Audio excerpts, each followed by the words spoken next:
Welcome, everyone. It is great to see you. I'm Jeffrey Rosen, the president of this wonderful institution, and we have an incredibly distinguished international guest who has not heard our inspiring congressional motto. So I would like you to recite it for him as clearly as possible. Timothy Garton Ash, the National Constitution Center is the only institution in America chartered by Congress to disseminate information about the U.S. Constitution on a non-partisan basis. Bravo. Good, very well done. I have to confess, another one of your compatriots, Mark Thompson from the New York Times, was here last Friday. He's a Brit, and he said, that sounds a lot like North Korea. But we have these wonderful loyal... Well, you know, we're so fortunate we don't have a constitution. So. Well, I guess that's absolutely right. Our wonderful members are so hungry for constitutional education that they come to all of these great programs, and you're in for a treat for this one. I have admired Timothy Garton Ash ever since I was a student at Oxford many years ago, and he taught there. And he's just written the most path-breaking books about his experiences in Eastern Europe before the fall of the wall. And he's become one of the most astute and important defenders of global free speech in the age of the internet, which is one of the most important constitutional subjects today. So I've been just chomping at the bit to meet him, and I've just had that pleasure, and I've read his spectacular book. Ladies and gentlemen, please join me in welcoming Timothy Garton Ash. Thank you. We have so much to talk about, and you have 10 principles of free speech for a connected world, but maybe begin by giving the audience a sense of the difference between the American and the European free speech traditions, because they're quite different indeed. Yes, well, I mean, perhaps I can come at that from a slightly different angle, in the sense that the title of the book is In a Connected World, and we have never been in a world where tendentially everybody is becoming neighbors with everybody else, either through the internet or through mass migration. So now we see on Facebook Live how an African American is dying from a police shooting. We see it live. We see live. Someone posts a video called The Innocence of Muslims in Southern California. People die in riots in Pakistan and Afghanistan. So the question of the book is, how do we work towards rules of the road for a world where everybody is listening to and tendentially speaking to everybody else? And what that means is, even if you have the greatest constitutionally anchored tradition of free speech in the world, bar none, which is what the United States has, you have to think about other people's traditions, because something posted here is being watched there. Now, in my view, the differences between the American and in particular the English approach can be overstated. I mean, after all, you know, the English Puritans in the 17th century had quite a few of these ideas. You need free speech for democracy. Where I think there are larger differences is, for example, in the approach to hate speech, where many European countries, as you know, try to enforce civility by law. I argue very strongly in the book against that. I think the track record of doing that is very, very poor indeed. There are more racist chants at French soccer matches than there are at any American football matches. I don't think it actually works. Also, of course, as you know very well, sort of as the heirs to the aristocratic tradition of honor and aristocratic honor, chivalry, and dignity, many European countries have a much stronger protection against defamation, much more broadly drawn. So I think that's another significant difference. The third significant difference is you have your constitution, than which there is no higher commandment than the First Amendment. Every European country, even my own, despite the fact it's just voted to leave the European Union, is thinking of our rights in terms of larger frameworks of the European Union and the Council of Europe. And I think that's a very interesting difference with the United States. One of these clashes between the European and the American approach about hate speech arises over the right to be forgotten on the online, which you argue against. Tell us what it is and why you Well, first of all, it. you have to know what it is. There is this very, very peculiar idea which in a way starts from the notion familiar to you all that if someone has had a traffic speeding offense, that after a certain period of time it should be forgotten. We all have that idea. But what has developed now, starting in France and now coming up to the European Court of Justice, is an extraordinarily broad notion in which, for example, in the defining case before the European Court of Justice 2 years ago, someone whose mortgage was called in Spain many years ago because he couldn't pay, demands now the right for that to be forgotten, and therefore that Google should not come up with that item in its search results. And disastrously, the European Court of Justice found for him. The result is that Google is suddenly becoming an autonomous private censor. It is monitoring literally millions of requests for takedown of the most disparate kind, and it has actually delisted, taken down more than 500,000 links in the Google search engine in the whole of Europe. I agree with my colleague at Oxford, Bill Dutton, who said rather pithily, forget about the right to be forgotten. Forget about the right to be forgotten. I don't think there should be any such right. I think there should be narrowly drawn privacy rights. So that's one part of the article. What does privacy demand? But as serious is the question which you and I have discussed before coming on stage.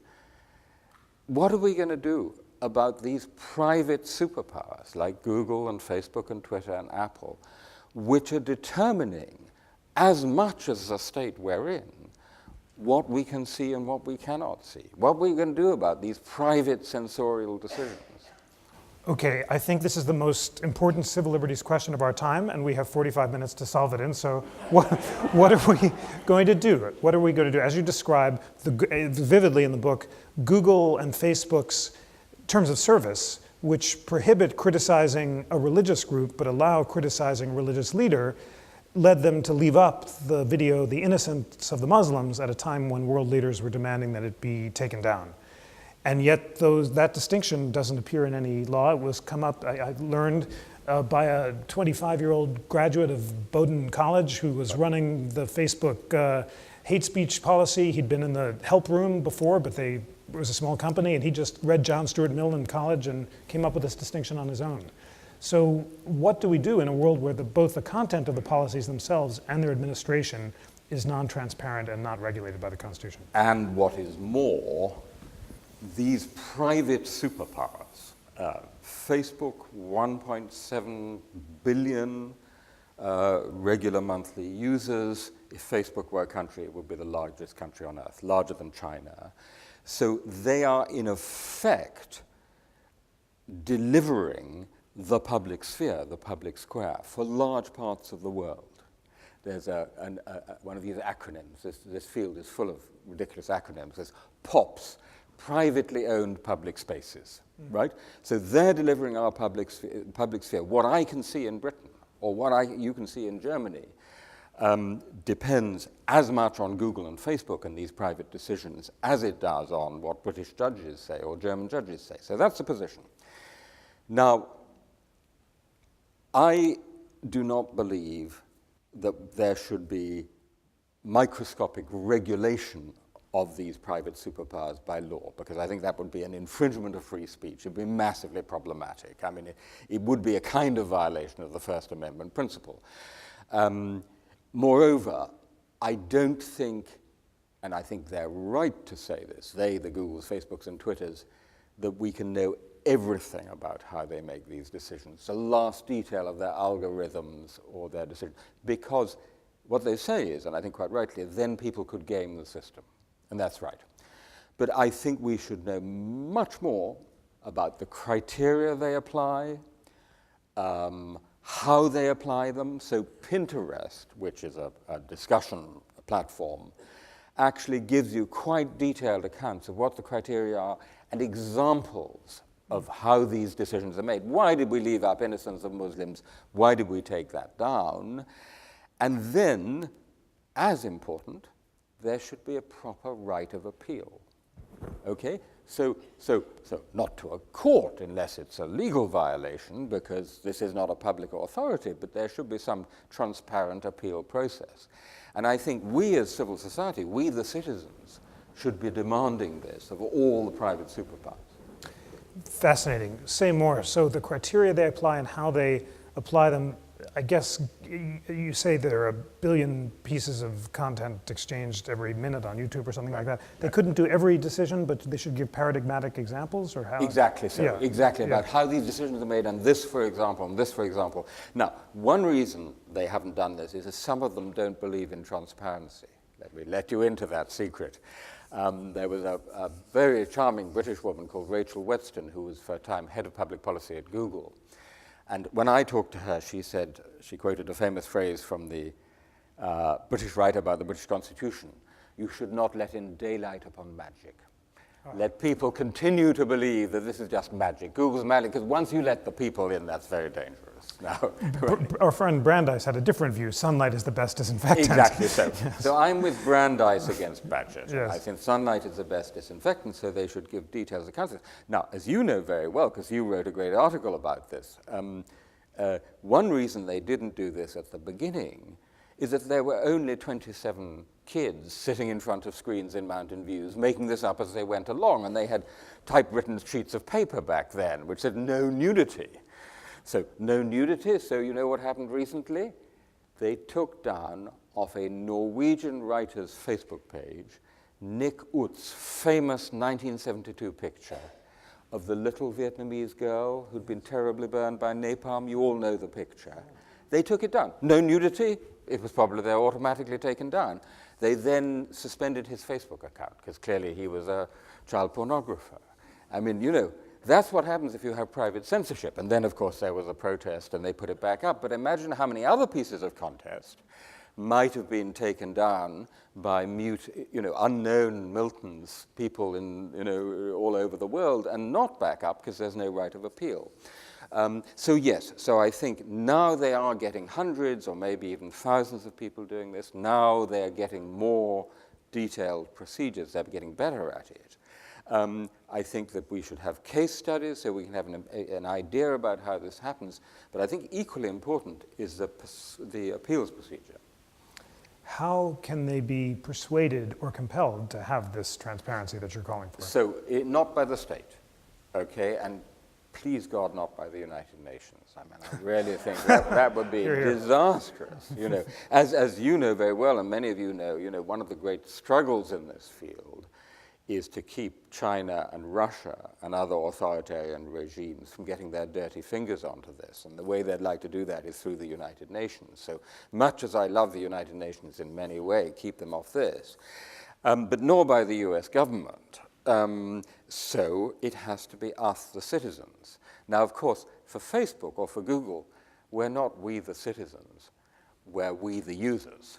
We're we the customers. We're we the people whose eyeballs are sold to advertisers. So it has actually to be consumer pressure.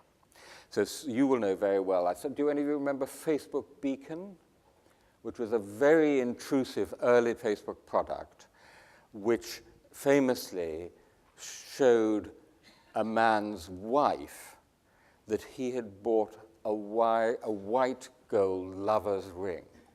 And because it showed you everything that your friends had bought without. And so his wife rather indignantly said, Ron, who is this ring for? It turned out he was a wonderfully uxorious and loyal guy, and it was actually a ring he was going to give her on their wedding anniversary. But the surprise had been spoiled by Facebook. Now, there was a massive indignation against this. There was a movement online, moveon.org, remember that, took up the cause, and Facebook withdrew the product. So Facebook is not particularly sensitive to international or government pressure. Actually, they're not afraid of the US government or the FCC or FTC, no. But they're afraid of us, the users, because that's how they make their money. So I think it has to be consumer/citizen pressure. But let's dig into this a bit. Can you imagine a consumer uprising in favor of transparency and the enumeration of reasons for Facebook takedown requests? Yes, I absolutely can. Why not? I think, or at least that is what we should work towards, because And let's go into that a bit more. Studies now show that 30–40% of our news is coming from our Facebook news feed, right? We used to be able to choose our newspapers and watch television and listen to the radio. Many of us still do. But my students and your students, you know, it's 50–60% is coming from the Facebook news feed. So this is actually incredibly important stuff. And I think, yeah, I can get my students fired up about the idea that they have to know what's being excluded from those news feeds, what are the criteria which is giving you stuff on those news feeds. Well, you can get your students fired up, and I'm going to try to get our great Constitution Center members fired up. So get fired up, ladies and gentlemen. But if our members are fired up in practice, how will it work? You talk in the book about the protests against SOPA and PIPA, those acronyms involving copyright laws that were eventually dropped because of consumer pressure. How, in practice, could enough people get fired up for there to be a response? Yeah, so this is a great example. You probably know the Stop Online Piracy Act and the Protect Intellectual Property Act, those two ugly sisters, SOPA and PIPA. They were defeated by a big online campaign, which crucially platforms like Wikipedia joined. So actually Wikipedia, English language Wikipedia went blank for a day, to the despair of all our students on essay crises, because of course the great resource of the student is Wikipedia. Yes. Cripes, it's just gone blank, and I have to deliver my essay tomorrow morning. We actually had Jimmy Wales in Oxford just at this moment, and they loved him in spite of that. And SOPA and PIPA were defeated. So I think the lesson from this is actually also the lesson from the Arab Spring. Social media never do it on their own. You can get so far with Avaz, with MoveOn.org, with online mobilization, but then you've got to get some other major player on board. Okay, so in the case of SOPA and PIPA, you've got Wikipedia, you've got Google and Facebook on board, and then you won. In the case of the European equivalent, we got the so-called pirate parties in Europe on board, and it was killed in the European Parliament. In the case of the Arab Spring, it was Al Jazeera television, Al Jazeera English television, and people having the courage to go on the streets, right? So you've always got to get some other significant, in the broadest sense, political actor to make the difference. And who is the political actor, or NGO, or platform who would have an interest in mobilizing in favor of transparency on Google and Facebook takedown requests? Well, I mean, I think that's a great question, and one answer might be the New York Times and Slate, because actually they're now suffering from the fact that Facebook is eating their lunch, because they were all hoping that as they migrated to more online, and The Guardian too, for which I write, they would get more online advertising revenue. This was beginning to pay off, but in the last couple of years, it's just all gone to Facebook and Google. So Facebook is eating their lunch, so they actually have a particular interest in saying to Facebook, you know, there's no such thing as a free lunch. You don't just get to decide what people see on their news feed. You are in effect acting as an editor. You have to have a bit more transparency and accountability about your editorial standards.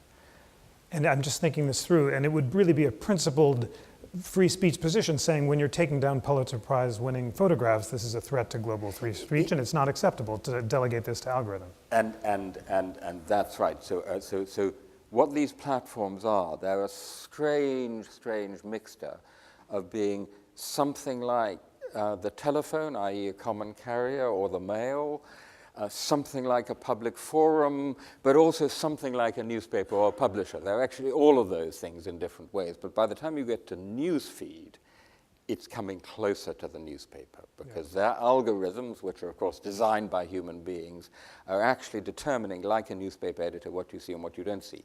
And the great danger, and I'm sure many of you know this, is what is rather inelegantly called homophily, which sounds like a sexual perversion, but it actually means you only get to see the news and the views that people who think like you also see. So you get to see what your Facebook friends see. So what you have is an echo chamber effect, right?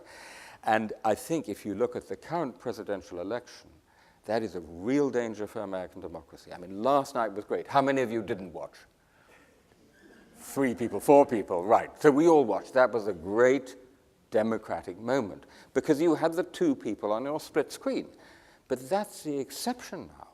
What most people have is that Trump supporters are watching Fox News, listening to Rush Limbaugh, reading Breitbart, following their own friends on Facebook, and they're only getting the views of the like-minded. And Clinton supporters have got MSNBC, NPR, New York Times, their friends on Facebook. And that means, you know, we're here in the Constitution Center. The classic American argument for free speech is we need it for democratic self-government. We need it to make informed choices. To do that, you have to get together in the public square and hear all the contrasting arguments. Well, most of the time, we're no longer doing that. In that case, is the American or classical liberal free speech tradition that you attribute to Brandeis and Mill no longer feasible in the age of the internet? Well, I mean, first of all, I think there's an interesting difference between my hero, John Stuart Mill, and Brandeis in this sense, that if you look at Milton and Mill, in a way, their first argument for free speech was about truth. It helps you get at the truth. It was sort of the survival of the truth, as it were, through the contest of arguments. But of course, they also had the idea that it was for democratic self-government. Is that the Liberty Bell I hear sounding? It's a wonderful cell phone, but it needs to be turned off, nevertheless. But so what I think, you know, is quite characteristic for the American approach to this is that the political good of democratic self-government is to be delivered by the famous marketplace of ideas. Now, nobody can say that you don't have the marketplace of ideas in American media and social media. They're free as hell. They don't have censorship, effectively, and it's a free market. Yeah, they're commercial. They compete. But what you're seeing is, and this I think is a really important point, what I would call a market failure in the marketplace of ideas, that the market is not actually delivering the public good that we need, the public square. And so then the real question, I think this is a real question for our times, is what do we do about that? What do we do? Well, thank you for that. Not at all. And I'll be quite honest with you. That's why they pay me the big bucks as a moderator. Yeah, yes, like the debate moderator. Yes, exactly. really the hard balls here. The killer question. Yes. Do you know, I'll be quite honest with you, I think it's very important for people sometimes to say, I really don't know, I'm struggling, let's try and work together to find the answer. Because I sort of know the answer in my own country, in Britain, which is hang on to the BBC for dear life. So we have the greatest public service broadcaster in the world.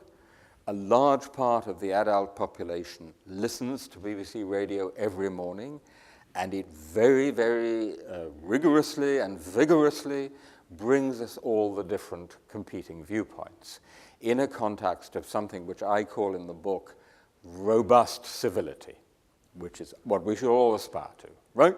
That's the American tradition too. You get all the views out there, but there's some mutual respect.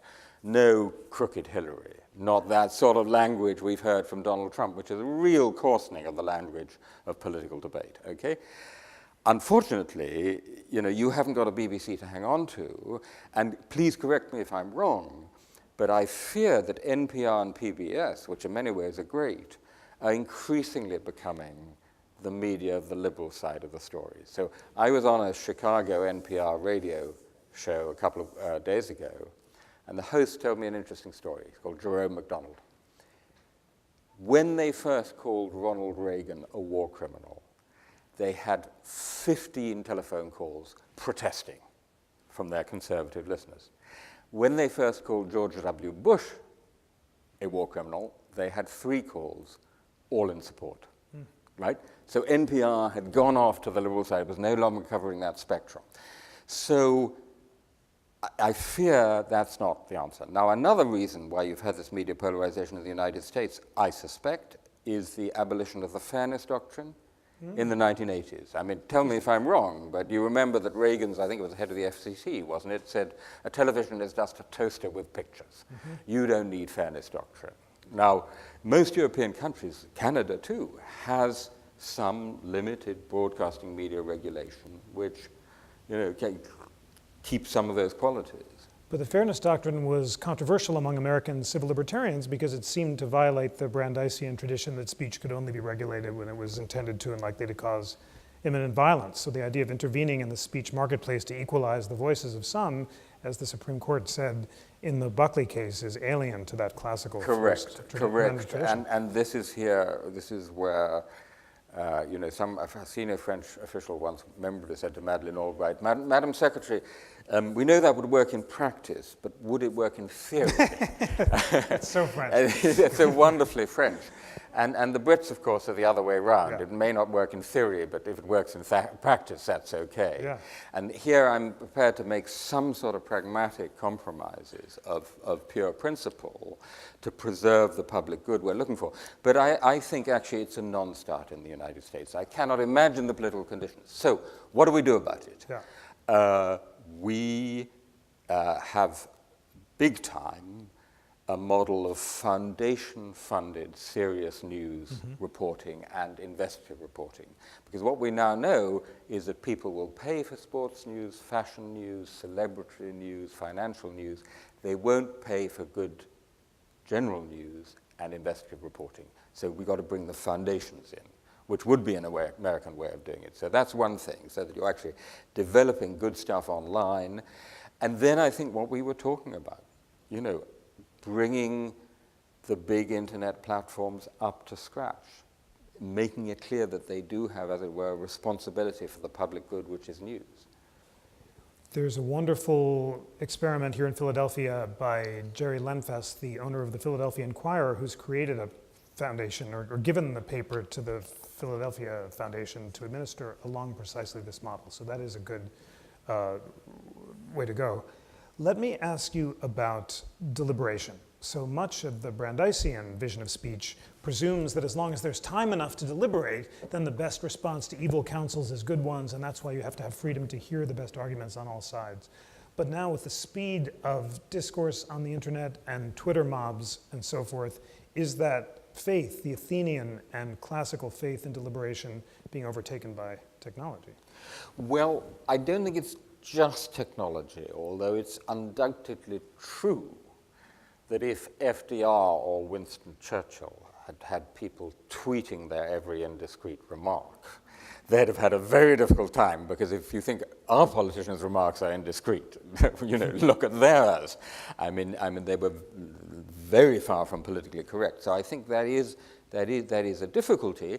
I also, interestingly enough, think that the erosion of privacy, including the privacy of deliberation behind closed doors. I mean, actually reaching good decisions does actually involve being able to have a genuinely confidential discussion in which you discuss the impossible and say maybe the enemy have a point and so on. So I think that's problematic. But I think more problematic is the fact that because the business model of newspapers and legacy media has simply been blown out of the water, everybody is fighting for dear life in a highly crowded and competitive media market. And what we know is that nuanced, mature, responsible deliberation does not sell. It doesn't get the clicks, it doesn't get the eyeballs. If it bleeds, it leads. If it roars, it scores, right? And I actually, listen, I write a fortnightly column for The Guardian, which, as you know, has a big online presence. I get this from my bloody editors. Why are you being so bloody reasonable and nuanced and liberal and moderate? And can't I put this shrieking headline saying Donald Trump should be shot on your piece? Because they're desperate to get the clicks. So there is this very powerful mechanism, which is a combination of the technological and the commercial, driving the media polarization, driving the coarsening of debate. So somehow we have to get back to spaces of robust civility, which, of course, is what a parliament is, right? So remember that one of the earliest free speech provisions in modern history is the 1689 British Bill of Rights following our Glorious Revolution.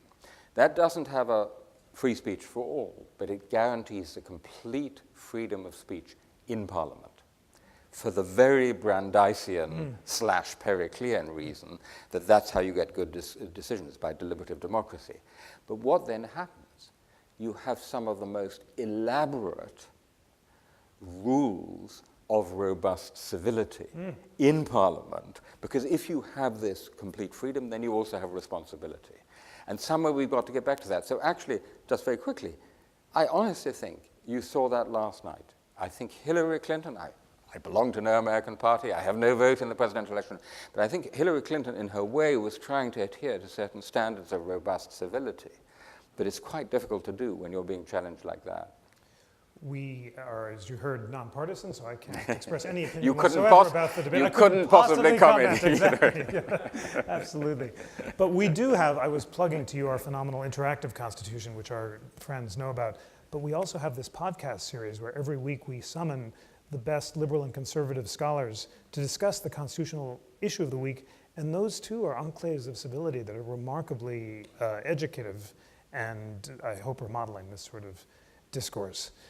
Do you think that populist forces of the kind we've discussed, some of the lack of civility in our politics and the speed of deliberation and these other technological causes, are threatening constitutional values and the rule of law in the West? Absolutely, because I used to be a bit skeptical about this label populist, because it was applied to everything we didn't like. Right? You know, it's populist. I'm a patriot, you're a populist. Now I'm convinced that there is something in common, whether you look at the Brexit debate in Britain, or Nigel Farage, who actually appeared at one of Donald Trump's rallies, or Donald Trump, or Marine Le Pen, or Viktor Orban in Hungary, or the Law and Justice Party in Poland, or Erdogan in Turkey. And one of the things they have in common, or two of the things they have in common, is first of all, the sort of direct will of the people, as interpreted authoritatively by them, is the highest law, right? So there was a famous example in Poland where the authority of the Constitutional Court is being dramatically undermined when a right-wing politician said, the will of the nation is the highest good, and therefore the will of the nation trumps the Constitutional Court, so that all these careful constitutional protections that are so vital to liberal pluralist democracy are undermined by that claim. But then the second move, having said, I am the voice of the people, but then you say, I'm talking for ordinary people, real people, decent people. That's Nigel Farage. I quote him on the day of the Brexit referendum result. So the people, it turns out, are not actually all the people. They're a selected group of the people. There's actually a great quotation from Donald Trump in one of his speeches when he says, what we need is the unification of the people. Yeah, and then there are the other people. And that's a great populist line, and it is extremely dangerous to liberal democracy. My next question, you won't be surprised, is what do we do about that? And let me just ask whether one of the problems in Brexit was that it was a one-off vote and there was no chance to deliberate, unlike the American Constitution, which requires a lot of steps before you can amend it. That was just a snapshot. Do we need more mechanisms for deliberation and second thoughts? Yes. So the irony of the British referendum, and you will appreciate this, is that, as many of you know, Britain, classically in modern times, has had a doctrine of total parliamentary sovereignty. So if Parliament decided that all red-bearded persons should be beheaded, then in theory they could all be beheaded until we got the Human Rights Act, okay? The Brexiteers rather like this idea of getting the sovereignty of Parliament back. There should be no higher authority. This is a very old British tradition. Well, so we had a referendum to restore the sovereignty of Parliament. Some contradiction, surely. If Parliament is sovereign, surely it should be a parliamentary vote. So it is in the very method a contradiction in terms. I think that what we were talking about, the media landscape, the disappearance of the public square, is a very important part of this. But I also think we really have to recognize that there are a lot of very unhappy people out there in our societies, many of them with very good reason. You know, the 25 years of globalization, of the triumph of a certain kind of liberalism, has created a lot of losers, a lot of people who are feeling unhappy. And so let's not think it's all about just the mechanisms and the discourse and the media. We actually have to find ways to address these real problems of, yes, indeed, real people. I'm just milking you for all it's worth. What else can we do? Well, I know you couldn't possibly comment, but please don't elect Donald Trump, if I may say so, if you'll allow this interference into your internal affairs. But I think, I think also these are great challenges of the checks and balances of our different constitutions, and we have to understand that democracy is not just the tyranny of the majority. It's not pure majoritarianism. I'm learning from and enjoying this conversation so much that I haven't yet talked about your 10 principles. Yeah. And we won't run through all of them, but you believe that the first 2 are the ones that everyone has to accept, exactly. and the others are kind of up for grabs. So tell us what the first 2 are. Well, I mean, the first principle, so these are broad guiding principles, so to speak, rules of the road, and they're put out there for debate, okay? And they're for us, the citizens, and they're for Facebook as well as for the state. The first is we must be free and able to seek, receive, and impart, free and able to seek, receive, and impart information and ideas, regardless of frontiers. Now, you'll recognize Article 19 of the UN Declaration of Human Rights, but with the very important addition of 2 words, and able. It's not just a formal right, okay? The illiterate rural farmer in India cannot be said to have meaningful freedom of expression. So they've got to have the education, the literacy, the internet access to make it real. The second principle, and this seems to me, the more I've worked on this field, I've been working on it for about 10 years, the more important it seems to me, is we neither make threats of violence nor accept violent intimidation. So, don't make threats of violence, that's classic First Amendment stuff. What's original about this, it is putting the not accepting violent intimidation on the same level. That's 2 sides of the same coin. Why? Because I argue that one of the greatest threats to free speech in our time, particularly in the West, is what I call, by extension from the heckler's veto, you're all familiar with that, and this is a coinage of which I'm rather proud, the assassin's veto. Yes. That's the murderers of the journalist of Charlie Hebdo who say, if you say that or publish that, we will kill you. And it's a quite credible threat. And I can tell you that has a massive chilling effect, particularly in Europe, where we have a lot of self-censorship out of fear, particularly about militant Islam, it has to be said, but also about other people prepared to use the threat of violence. And the point is this: if you allow the assassin's veto to prevail, if you show the men and women of violence that it works, then that is objectively itself an incitement to violence. Because of course they're going to say, hey, it works, so we'll do it some more. So for me, that is something we all have to hold on to at all costs, facing down the assassin's veto. The rest of it, then we can have a debate about. The rest of it includes principles like knowledge, journalism, diversity, religion, privacy, secrecy, icebergs, and courage. Why are those up for debate? And I guess, well, why are those less central than the ones the 2 you just mentioned? I wouldn't say they're less central.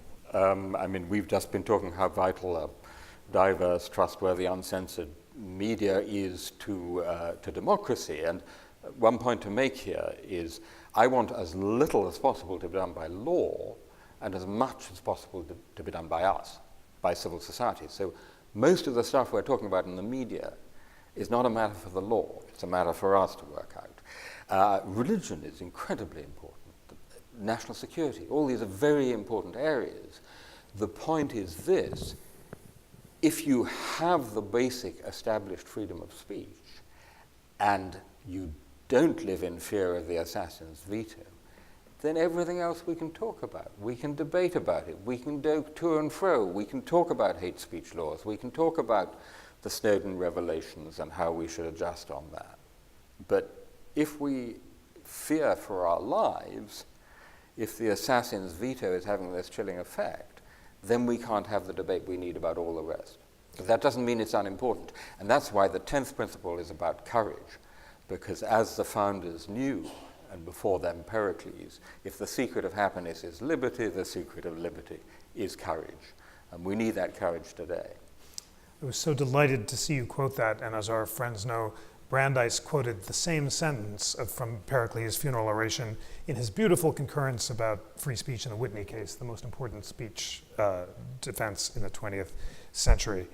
Just to take this one more step, I mean, could you argue that something like privacy against government surveillance is necessary for the intellectual privacy and political dissent on which democracy depends? Yes, I mean, I think one has to parse this very carefully because people mean different things by privacy, and European jurisdictions in particular often have a very, very capacious definition of privacy which goes far too far. But I think it's important to understand that it's not simply a balancing act between privacy and free speech, that in certain important ways privacy is a precondition for free speech. And I know this from my own experience, because my formative experiences were behind the Iron Curtain in the 1980s. I lived in East Germany. The Stasi was spying on me. I actually wrote a book about reading my Stasi file. What happens in a country like that, and you can read it in George Orwell, is nobody dares to say anything because they think they're being watched by Big Brother all the time. Now, I'm not going to make the facile comparison of the NSA with Big Brother, but if you think you're living in a total mass surveillance society, that has a massive chilling effect. The founders believed that certain rights come from God and not government and are inherent and can't be alienated or surrendered to government, and they include not only freedom of speech, but freedom of opinion and conscience, including religious conscience. Why wouldn't that be one of the core unalienable rights? Oh, absolutely, I think it is. So my principle on religion, of which I'm rather proud, although it has people in India and the Middle East jumping up and down in fury, is we respect the believer, but not necessarily the content of the belief. Now, that's difficult, because even many Christians, let alone Muslims or Hindus, would say, respect me, respect my belief. But it's essential for a liberal, open society, precisely with freedom of religion, like the United States, because if you accept that the unconditional recognition, respect that I give you as a believer, and I believe in that you are every bit as much entitled to your human rights and your human dignity, whatever your belief, even if I think your belief is nonsense. But if we accept that that requires me also not to challenge and criticize your belief, if you therefore take all the beliefs of all the belief systems in the world, including Scientology and atheism and Buddhism and Hinduism and Sikhism and whatever, and put all the taboos of all the belief systems in the world together and say they're taboo, there'll be very little we can talk about. Why were there no structural principles in your 10 principles? Separation of powers, checks and balances, the idea that all sovereignty shouldn't be vested in a particular branch of government. The framers thought that structural protections were so important that bills of rights were unnecessary as long as you constrained government and enumerated power. Yeah, I think it's a fair point, although perhaps in a way that is to some extent implicit in the argument of the book. But actually, there is a structural chapter. It's a chapter about something slightly different. It's about the nature of the internet and the fact that I bet everybody in this room has actually mine is just charging in the green room, but a smartphone in their pocket. So we have this magic box. And we think that I say something to the internet, you can see it. And actually, when you look at it, there are multiple structures of control down the many layers of the internet, which are restricting that communication between us, that sharing of information.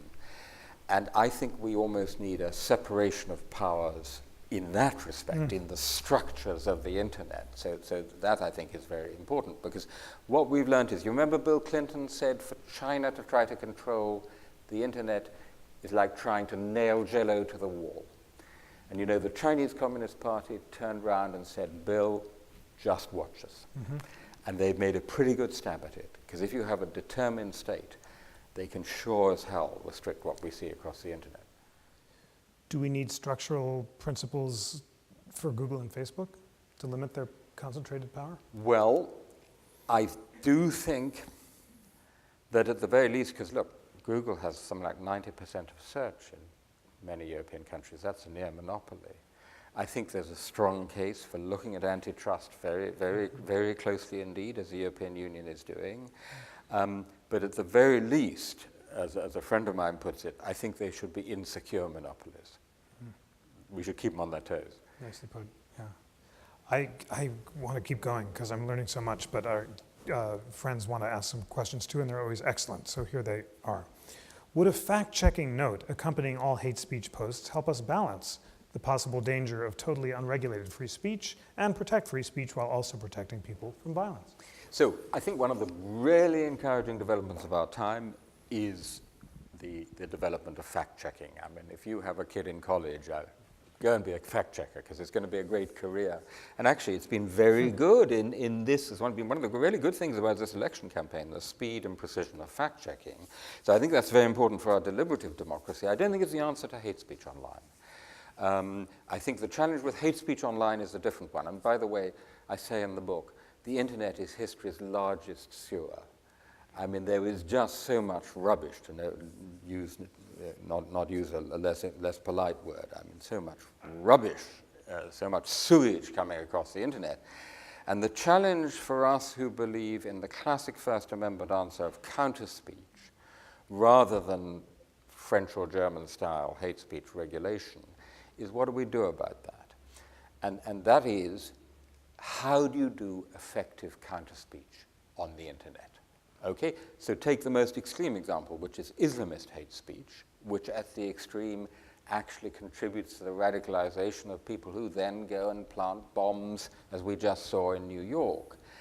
And we're just beginning to see how you can get really effective counter-speech online. So rather than the fact-checking, I think it's the counter-speech side, which is the answer to hate speech. Great, and you give some good examples of that as well. Why do most people want to suppress bad speech and just advocate good speech? Do they?